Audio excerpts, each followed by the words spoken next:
오늘 기억하라 하는 주제로 우리가 묵상하고 있는 이사야서 40장부터 49장까지 이어지는 놀라운 변화, 또 하나님의 아름다운 약속, 회복의 그 멋진 풍경화가 그려져 있는 이사야서의 말씀, 눈에 넣어도 시리지 않는 이 말씀 중에서 또 하나의 대표적인 말씀, 44장에 있는 이 말씀 가지고 기억하라는 주제로 말씀을 나눕니다. 앤드루 로이버 웨버가 만든 뮤지컬, 그 유명한 캐츠라는 뮤지컬이 있죠. 그 주제가가 메모리라는 노래입니다. 저는 함부르크에서 그 뮤지컬 캐츠를 관람한 적이 있었는데 그보다도 훨씬 전에 바브라 스트라이샌드가 불렀던 그 메모리라는 노래를 처음에 듣고 너무나 마음에 들었습니다. 너무 좋아했습니다. 그 노래는 그 주인공인 이제 나이가 든 고양이 그리자벨라가 자기의 전성기 행복했던 시절을 돌아보면서 회상하고 또 웃음 짓는 내용입니다.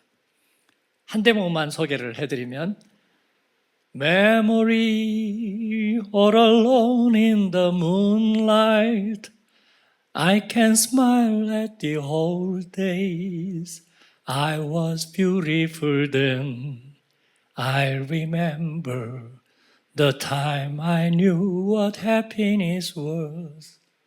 Let the memory live again. 이라는 노래입니다.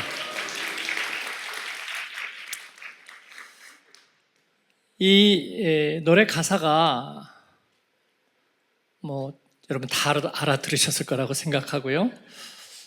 아름다운 것은 앤드류 로이드 웨버가 직접 쓴 것이라기보다는 T.S. 엘리엇의 시집 지혜로운 고양이를 위한 지침서라는 그 손녀딸을 위해서 지었다는 아주 쉽게 쓴 그 시집의 워딩을 핵심적인 것들을 그대로 가져왔기 때문에 너무나 아름다운 가사가 되었습니다. 전성기가 지나버린 고양이가 자기의 지난 날을 회상하는 내용이지만 그러나 이 이야기는 고통스럽고 빼앗긴 상실을 얘기하는 것이 아니라 아름다운 희망을 노래하는 그런 내용입니다. 여기에서 우리는 어떤 것을 기억하고 있느냐, 이 기억에 대한 생각을 하게 됩니다. 기억이란 그냥 인간이 가지고 있는 그 생리적인 기능 중에 하나가 아니라 인간의 정체성을 결정짓는 부분입니다.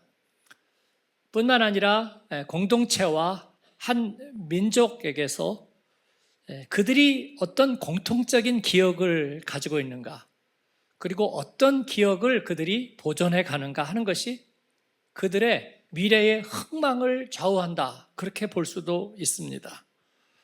우리가 옷장에 옷이 걸려 있는데 지금은 잘 안 입지만 여전히 걸려 있는 옷들이 있습니다. 왜 거기에 걸려 있을까요? 물론 엄청나게 게으른 분은 걸려 있는 줄도 모르고 놔둔 사람도 있겠지만 여기 계신 분은 아마 그런 분은 한 분도 없으리라고 생각해요. 그렇다면 거기에 걸려있는, 잘 안 입는데도 걸려있는 옷에는 아마도 기억이 담겨 있기 때문이라고 생각합니다. 핸드폰에 저장된 사진들, 가끔 시스템 경고가 나서 메모리가 꽉 찼으니 정리하세요. 자매님들은 대부분 그걸 정리하려고 시간을 보내는데 결국은 못 지웁니다. 왜냐하면 그 기억이 다 소중하기 때문이에요. 그래서 대부분 아들을 시켜서 외장 하드를 사죠. 거기에 그대로 옮겨달라고.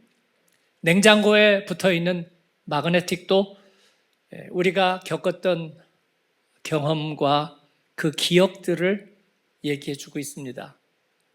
축하카드, 기념패, 내 삶의 지난 날들을 상기시켜주는 거죠. 그런데 우리의 기억들의 대부분은 좋은 기억들만 있는 것이 아닙니다. 트라우마적인 경험이나 부끄러움, 수치, 고통스러운, 또 신문 가십 기사에서나 날 법한 일들이 어처구니 없게도 우리들의 삶 속에서 경험되는 일들이 있습니다. 그러면 우리 인간에게 항상 나쁜 기억이 훨씬 더 많을 텐데, 충격적인 경험이 더 많을 텐데, 그럼 우리는 절반의 실패자이거나 아니면 쓰라린 경험을 가진 뭔가 병적인 인간이 되어야 하는데, 그렇지 않은 것을 볼 수 있습니다. 왜냐하면 기억이란 사실을 쌓아놓는 것이 아니고 고정되어 있는 것이 아니라 기억이란 하나의 갈림길이기 때문입니다. 기억은 끊임없이 재해석되고 재구성되는 것입니다. 그런 갈림길, 그래서 거기에서 과거로 퇴행할 것인가, 아니면 그리즈벨라의 노래처럼 New days has begun. 새로운 날이 이미 시작되었다. 희망의 기억이 될 것인가 하는 것이 그 갈림길입니다. 여기에서 이사야서는, 성경은 우리에게 결정적인 기준을 제시하고 있습니다. 오늘 이 말씀 앞에서 저와 여러분의 기억이 하나님의 기뻐하시는 일을 위해서 다시 새롭게 되는 그런 은혜가 있기를 바랍니다. 첫 번째 제목은 기억하라입니다. 21절을 우리 같이 읽겠습니다. 야곱아 이스라엘아, 이 일을 기억하라. 너는 내 종이니라. 내가 너를 지었으니 너는 내 종이니라. 이스라엘아, 너는 나에게 잊혀지지 아니하리라. 아멘. 하나님의 메모리. 하나님은 범죄한 백성, 그리고 얼마나 그들이 뼈아픈 대가를 지불해야 했는가를 알고 있습니다. 그래서 제가 지난번에도 말씀드렸어요. 하나님이 내 백성을 위로하라 위로하라, 그 말에 선뜻 그들이 위로받지 않았을 거라고요. 왜냐하면 그만큼 그들이 지불해야 될 대가는 처절했습니다. 그런데 이제 와서 위로한다고? 그런데 하나님은 여기에서 그렇게 얘기하시는 거예요. 내가 너를 지었으므로, 나의 소유이므로, 내 종이라는 말은 나의 소유라는 의미입니다.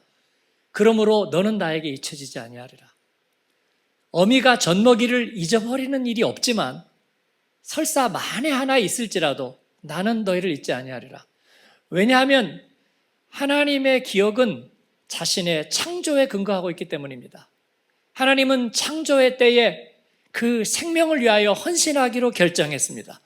그리고 그 생명을 선택하기로 결정했습니다. 그리고 하나님의 그 선택과 부르심은 결코 후회함이 없습니다. 이것이 하나님의 그 메모리의 원리입니다.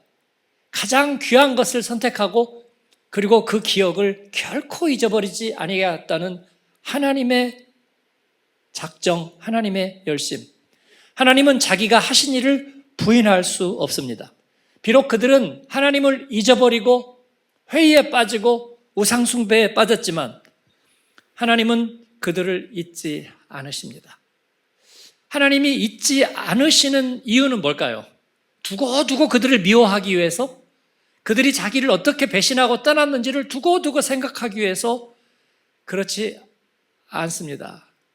그렇다면 하나님이 기억하시는 이유는 그들에게 새로운 출발점을 주시기 위해서입니다.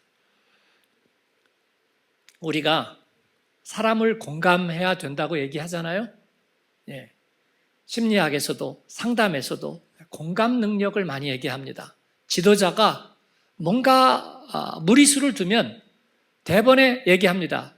저 지도자는 공감 능력이 떨어진다. 예.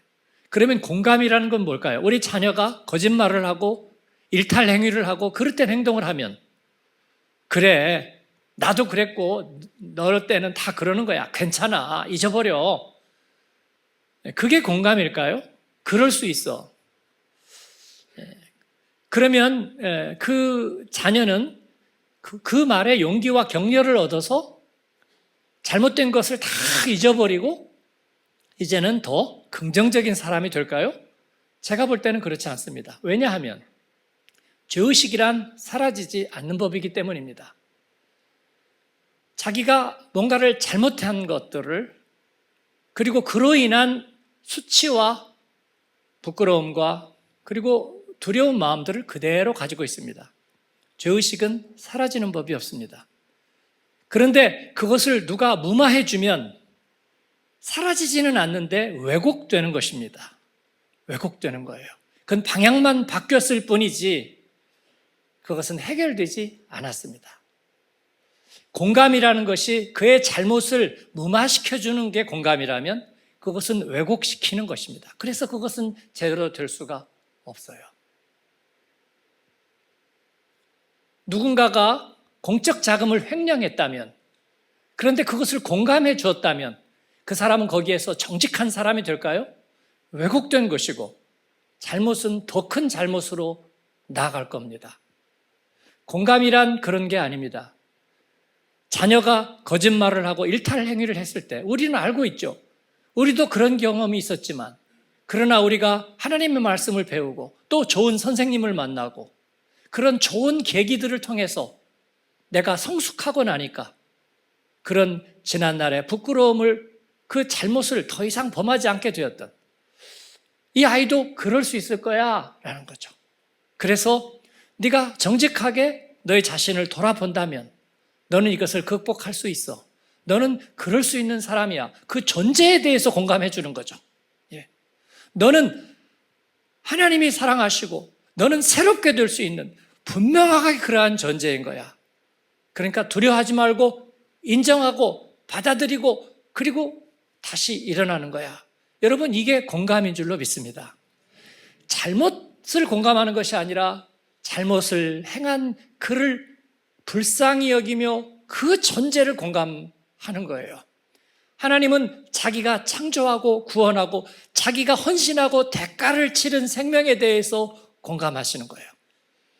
그리고 잊어버리지 않는 거예요. 내가 너를 지었을 때 얼마나 행복했는지, 얼마나 보기에 좋았던지, 얼마나 아름다웠던지, 그것을 하나님은 기억하시는 거예요. 그래서 거기에 대한 이제 열쇠를 주십니다. 그의 잘못이, 이스라엘의 잘못이, 저와 여러분의 잘못이 다시 과거로 퇴행하지 않고 미래로 나아갈 수 있는 결정적인 열쇠를 제공하십니다. 이게 뭐냐면 하나님의 은혜입니다. 은혜란 용서하는 거죠. 그건 뭐냐면 죄에 대한 책임을 면제시켜 주는 것이 아니라 리셋해 주시는 것입니다. 그 잘못을 퉁치는 리셋이 아니라 잘못을 그대로 인정하면서도 그러나 은혜가 역사할 수 있도록 리셋해 주는 것입니다. 단순한 리셋은 죄의 반복일 뿐이에요. 전에 성경 공부를 하는데 어떤 성도님이 아주 오래전에 그렇게 물었어요. 목사님, 우리가 예수님의 피를 의지해서 주님이 나를 위해서 대가를 치르셨다는 걸 내가 믿고 주님 앞에 회개하면 하나님이 용서해 주시고 새롭게 해주신다. 듣기는 좋은 말이에요. 그런데 가령 내가 여자를 보고 음란한 마음을 품었어요. 그래서 제가 하나님께 용서를 빌고 그리고 용서함을 받았습니다. 그런데 말이죠, 저는 다음 주에 또 음란한 마음을 품을 것 같거든요. 그러면 저는 다음 주에 또 용서를 받는 것입니까? 그리고 그 다음 주에 또 음란한 마음을 품고 또 그 다음에 또 용서를 받는 건가요? 라고 물어보는 거예요. 여러분, 이것은 용서를 받는 게 아니라 중독입니다. 매번 되풀이하는 중독. 즉, 날마다 담배 끊는 남자, 날마다 술 끊는 여자. 그것은 담배와 술을 끊은 게 아니고 중독된 것입니다. 그래서 해결되지 못하는 일을 되풀이하고 반복하는 거예요. 하나님의 은혜는 그와 같은 방식으로 작용하지 않습니다. 그렇다면 은혜란 중독제일 거예요. 하나님은 그렇게 하지 않으십니다. 여러분, 누가 폐암에 걸렸는데 5년마다 한 번씩 정기적으로 폐암에 걸리겠습니까? 살든지 죽든지입니다. 살면 다시는 걸리지 않는, 아마 우리들의 몸과 우리들의 생각과 모든 것이 그 방향으로 갈 거예요. 그렇지 않고 아니야, 걸렸으니까 분명히 또 걸려. 약을 먹고 운동도 하고 치료도 받겠지만 분명히 또 걸려. 그런 사람이 누가 있겠어요? 그렇다면 이것은 질병 중독이에요. 그래서 아마 암보다도 더 심각한 질병일 거라고 생각합니다. 하나님의 은혜는 그 같은 방식으로 작동하지 않아요. 하나님의 용서는 다음 죄를 질 때까지 다시 면제를 시켜주고 리셋해서 또 죄를 지을 수 있는 가능성을 열어주시는 것이 아닙니다. 그건 중독이에요.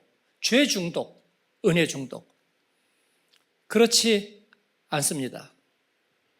하나님께서는 은혜가 역사할 수 있는, 은혜가 우리를 지배할 수 있는 환경으로 리셋시켜 주시는 것입니다. 대책 없는 일시적인 위로, 그것은 우리에게 소망이 되지 않습니다. 죄에 대한 통렬한 트라우마, 이것은 반드시 있어야 되는 거예요. 그렇죠? 다리가 골절이 되어 봤다면, 그래서 몸의 균형을 잃고 움직이고 걷고 행동하는 것이 얼마나 내게 사실적인 불편함을 가져왔는지를 경험한다면 우리는 그것을 되풀이지 하지 않게 할 것입니다. 십자가 은혜는 죄를 선명하게 드러나게 합니다. 퉁치고 리셋시키는 것이 아니라 죄에 대한 이 기억이 뼈저린 상처가 되면서 동시에 은혜 없이는 살 수 없다는 은혜에 대한 강력한 사모함을 갖게 합니다.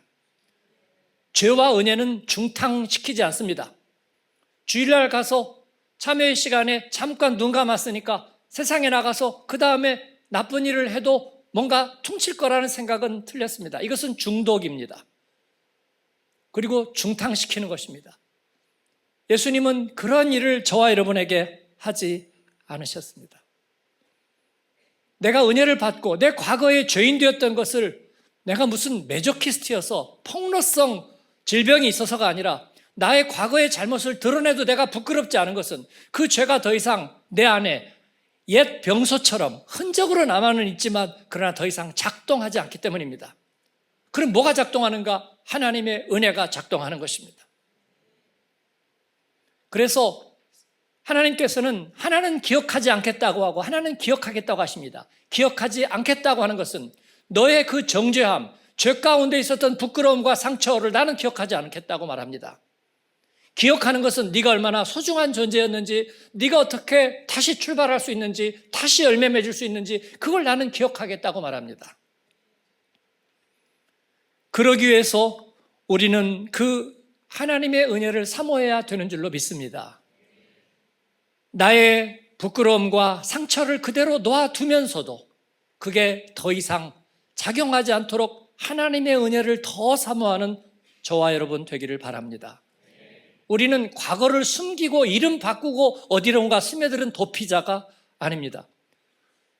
숨김 없지만 그러나 떳떳한 은혜의 사람으로 살 수 있습니다. 하나님은 우리에게 그러한 새로운 기억을 주시는 하나님이십니다. 두 번째는 돌아오라. 22절 말씀을 읽겠습니다. 다시 같이 읽습니다. 내가 내 허물을 빽빽한 구름같이 내 죄를 안개같이 없이 하였으니 너는 내게로 돌아오라. 내가 너를 구속하였음이니라. 아멘. 빽빽한 구름과 안개를 이미지로 사용한 것은 햇빛이 쬐면 순식간에 사라지기 때문입니다. 하나님의 은혜가 능력이 있는 것은 바로 그와 같이 하나님의 햇볕이 비추면 그 모든 어두움과 안개가 순식간에 사라지기 때문입니다. 이게 뭐냐면 약속이에요. 하나님이 우리에게 잘못된 죄의 과거로 돌아가느냐 아니면 새로운 미래로 가느냐, 그 열쇠를 하나님이 주실 수 있는 것은 그 하나님의 은혜 안에는 약속이 담겨 있기 때문입니다. 하나님의 보증입니다. 인격적 관계는 약속의 관계입니다. 그래서 남자와 여자가 만나서 혼인의 서약을 할 때 약속을 하는 것입니다. 그게 형식화되면 불과 1년도 못 가서 이혼 법정 안에 쓰고 할 말 못할 말 모든 감정 지옥을 다 만들어내겠지만, 그러나 그 약속이 진실하다면 순간순간마다 그 약속을 기억할 겁니다.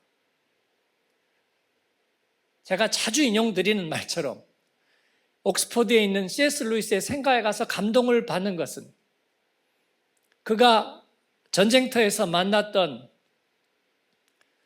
그 친구와 그 폭탄이 떨어지는 참호 안에서 말씀을 나누고 우정을 나누면서 우리 둘 중에 한 명이 살아간다면 가족을 책임지기로 하자.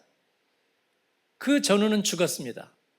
루이스는 포탄 파편에 맞고 병원으로 옮겨졌고 그리고 제대하고 돌아옵니다. 그가 옥스포드의 교수가 되지만 그는 친구와 한 약속을, 그 참호 안에서 한 약속을 잊지 않았습니다. 그의 홀어머니 모어 부인을 옥스포드 외곽의 더 킬런스라는 지역에 그 어머니 때문에 집을 하나 짓고 그 어머니 방을 따로 마련해 드리고 평생 동안 모셨습니다. 그리고 마지막에 요양원에 가서 지내야 되는 1년 동안 요양원으로 보내드리고 모든 비용을 부담하고 그리고 날마다 찾아갔습니다. 1년 동안 하루도 안 빼고 날마다 찾아갔습니다. 이게 인격적인 약속입니다. 이제 죽어버린 아무도 그 약속을 들은 적이 없는 그 친구와의 약속을 위해서 자기의 일생 동안 그 약속을 지키는 복음의 사람 C.S. 루이스의 충정과 의리 그리고 약속이었습니다. 하나님은 우리에게 그보다 1000만 배나 더 우리와의 약속을 지키십니다. 소중한 약속을 생각할 때 그 사람이 그 약속에 얼마나 기대하고 있을까 생각할 때 우리는 약속을 어길 수 없습니다. 더 나아가서 하나님이 나 같은 불의하고 부정한 인간을 위해서 하나님은 거룩한 약속을 주시고 내가 눈물로 기도할 때 변심할 거라고 생각하지 않고 그것을 내가 기억하리라 말씀하신 그것을 우리는 잊을 수가 없습니다. 그래서 하나님의 말씀 앞에 우리는 서게 되는 것입니다. 여러분, 돌아오라는 주님의 말씀은 바로 내가 이를 보장하겠다는 약속을 가지고 있기 때문입니다. 우리가 어머니의 집에 또 아버지의 품에 돌아가는 것은, 가족의 품에 돌아가는 것은 거기에는 약속이 있기 때문입니다. 어려움이 있어도 이해할 거야. 그리고 실패한 것이 있어도 다시 시작하게 할 거야. 하나님은 우리에게 그렇게 말씀하시는 것입니다. 그러면 그 약속의 말씀을 우리가 기억하고 그 자리로 돌아가는 데는 뭐가 필요할까요? 우리가 다시 길을 만들고 우리가 다시 성을 세우고 다시 역사를 새롭게 하고, 여러분, 이것은 불가능한 요구입니다. 이런 것은 소위 이데올로기입니다.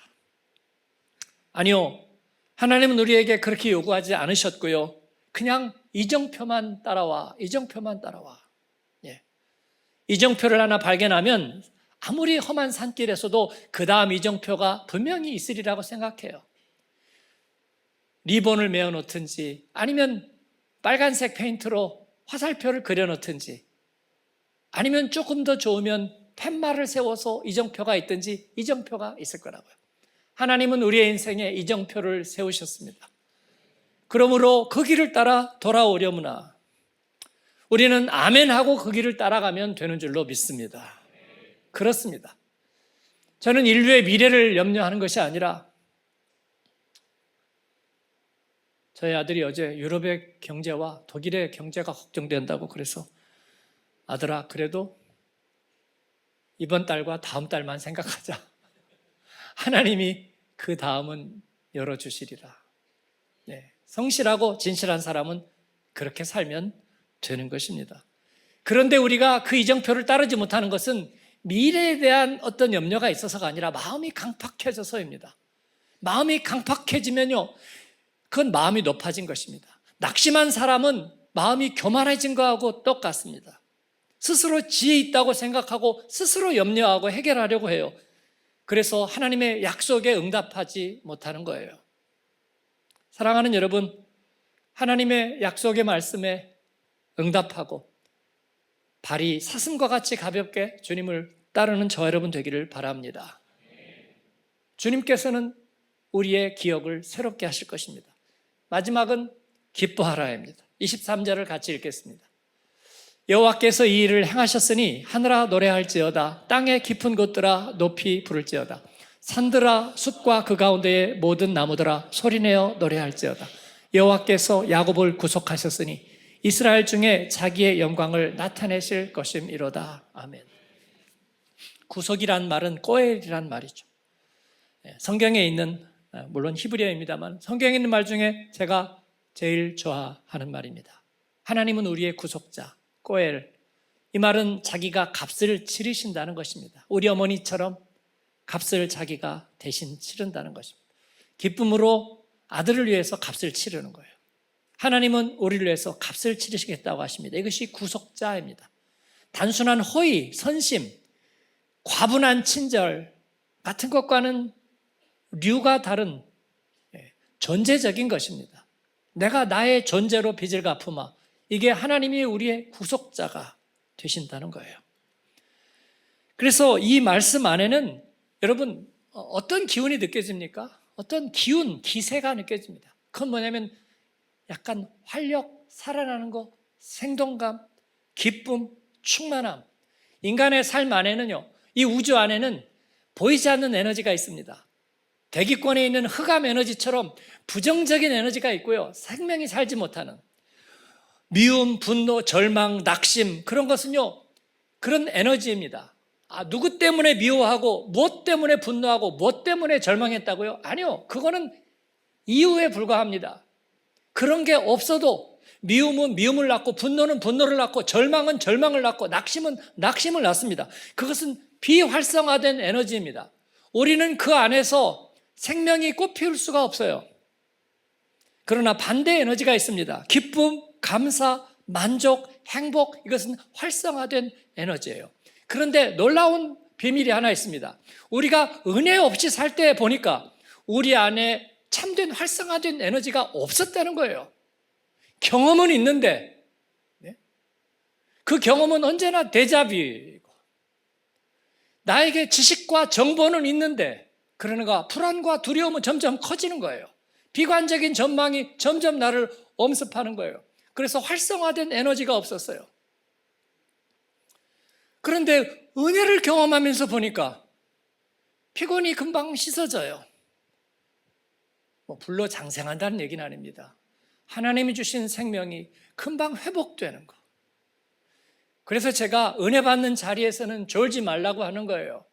예배 시간에 졸면요, 간이 엄청 상해요. 그래서 벌써 졸고 나가시는 분은요, 눈이 노래집니다. 예. 동의하세요? 예. 자료만 보고 판단하는. 예. 그런데 간이 상하는 것은 제가 검증은 안 해봤어요. 그런 것 같아요, 제가 보니까. 근데 은혜 받으면요, 활성화돼요.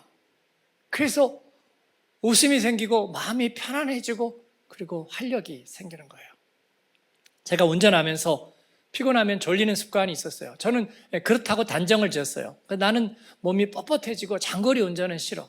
왜냐하면 졸리고 피곤하고 위험하기 때문이야 라는 생각을 해왔어요. 근데 운전을 하다가 조금이라도 피곤하거나 식곤증이 오거나 그러면 어제 잠을 자지 못했나, 몸이 좀 안 좋은가, 피곤한가, 늘 졸리고 졸리는 것을 두려워하는, 어느 순간인가 내가 운전하면서 졸지 않는다는 확신이 생겼어요. 그러고 나서부터 졸지 않게 됐어요. 졸리지도 않고 졸지도 않아요. 그렇습니다. 저하고 같이 탄 사람들이 전부 다 디비자도, 저는 졸리지도 않고 졸지도 않고 피곤하지도 않아요. 못 믿겠거든 실험해 보세요. 이번에도 2000km 운전하면서 걱정하지 말라고, 나는 졸지 않고 졸리지 않는다고 그렇습니다. 내 몸이 피곤한 반응을 하는 것과 졸리는 것과는 다른 거라고요. 마찬가지로 예배와 설교에서 제가 은혜 받지 못하는 생활을 오래 했었습니다. 아마 신학교 때 비판적이고 부정적인 생각을 가지면서 예배를 대하게 되었던 그때부터 그랬던 것 같아요. 신학교에 가기 전에는요, 은혜 받고 정말 너무나 좋았습니다. 무슨 알지 못할 얘기를 해도 그냥 좋았어요. 예배에 참석한 거 좋았고, 오살리 금식기도원에 갔는데 어떤 젊은 전도사님이 막 설교를 하면서 양복을 갑자기 벗더니, 참, 이 양복은 우리 장모님이 결혼할 때 사주신 것입니다. 그랬더니 막 사람들이 막 아멘. 아니 저게 지금 아멘할 내용이야. 근데 나도 에라 모르겠다. 아멘. 그때는 막 뭐든지 아멘. 막. 금식하다 가래침이 나오면 가래침은 아무데나 뱉지 마시기를 바랍니다. 그러면 막 아멘. 주여. 네. 근데 신학교 가니까 볼트만, 털틸리, 슐라에르 뭐 이런 거 읽다 보니까 다시 비판적인 생각이 들면서 이제 은혜 받지 못하기 시작했어요. 저 교수님은 지난번에 저거 설교했던 거 아닌가? 했던 얘기 또 하는 것 같은데 저 얘기 맞는 얘기야? 헬라어를 왜 설교 시간에 해? 마음이 뭔가. 그러나 은혜가 회복되고 난 다음에 제가 깨달은 것은 은혜가 회복된 것도 기적적인 일이지만 내가 예배에서 은혜 받지 못하는 것은 나의 훌륭함 때문이 아니라 하나의 습관이라는 것을 알게 됐어요. 어떤 어두운 에너지, 부정적인 에너지가 나를 지배하면서 거기에 내가 스포일러 되고 그래서 습관되었다는 것을 알게 됐어요. 그 말은 38년 된 병자처럼 상황을 뒤집을 수 있는 어떤 계기가 그에게는 하나도 없다는 거예요. 그러나 하나님의 은혜가 내 안에 활성화되면 우리는 영적으로 새로워질 수 있습니다. 왜냐하면 우리의 기세가 달라지기 때문입니다. 은혜 받은 사람에게는 생기와 활력이 있고 놀라운 회복력이 있습니다. 상황을 뒤집을 수 있는 파워와 지혜가 있습니다. 죄와 어둠에 대한 면역력과 방어력도 있습니다. 그래서 부정적인 생각과 태도가 영향을 미치지 못하는 거예요. 우리가 복음 위의 교회가 세워지면서 디아스포라 교회는 상처가 많다, 소문이 많다, 부정적인 얘기가 많이 떠돈다는 클리셰를 우리가 잠재웠습니다. 그런 얘기가 없는 것은 아니에요. 누군가의 귀에는 들려요. 왜냐하면 자동 생성기가 있기 때문입니다.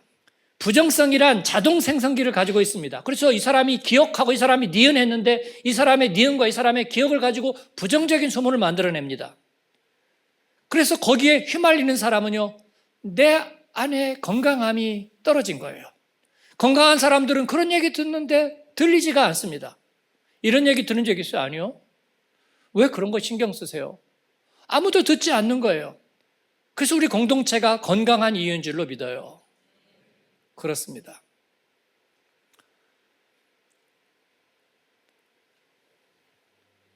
하나님이 우리 인생에 하신 일에는 놀라운 영광이 드러나 있습니다. 하나님의 아름답고 그리고 창조적인 에너지가 가득한 거예요. 우리는 이스라엘과 유다처럼 우리는 상처뿐인 영광을 가지고 있고 절반의 실패자들이 아닙니다. 우리의 인생은 하나님의 은혜와 영광을 드러내는 아름다운 팔레트입니다. 저와 여러분의 신앙 인생이 그렇습니다. 그래서 오늘 우리는 주님을 기뻐합니다. 기뻐하지 못할 이유만 찾아온 인생이 이제 하나님 앞에 기뻐할 이유를 찾고 하나님 앞에 감사할 이유를 찾습니다. 은혜의 기억 위에 서겠습니다. 약속의 말씀을 내가 아멘으로 붙들겠습니다. 하나님, 내 안에 기쁨과 헌신의 에너지를 채워주십시오. 그래서 내가 손대는 일, 밟는 땅, 내가 붙드는 아이템마다 사람들이 나와 같이 하고 싶어하게, 저 사람하고 같이 하면 신이 나고 잘 되고 행복해져. 우리 자녀들이 그 모습을 보고 자라면서 자랑스러워 할 수 있게 해주십시오. 경제 지표와 지수만 보고 절망하고 비관하기 전에 우리가 가는 곳에 하나님께서 광야에 그 100차선도 넘는 길도 없는 광야에 하나님은 숏컷을 만드시고 그리고 메마른 사막 가운데 오아시스를 여실 거라는 그러한 기쁨의 에너지와 확신을 갖는 저와 여러분 되기를 바랍니다. 우리가 가는 곳에 디아스포라의 희망이 될 것입니다. 우리의 자녀들이 속한 직장마다 그들로 인해서 복을 받을 것입니다. 하나님께서 찬양과 영광의 간증이 되실 것입니다. 그런 은혜가 저와 여러분에게 있기를 축원합니다. 아멘. 기도하겠습니다. 제가 기도할 때 여러분을 초대하고 싶습니다. 하나님, 나는 부정의 기억을 떨쳐버리고 하나님이 나를 기억하시고 그리고 나를 어떠한 존재로 하나님이 나를 여기셨는지 나는 이것을 붙들겠습니다. 나는 하나님의 사랑받은 자입니다. 나는 하나님에게 잊혀진 적이 없습니다. 나는 은혜를 사모하겠습니다.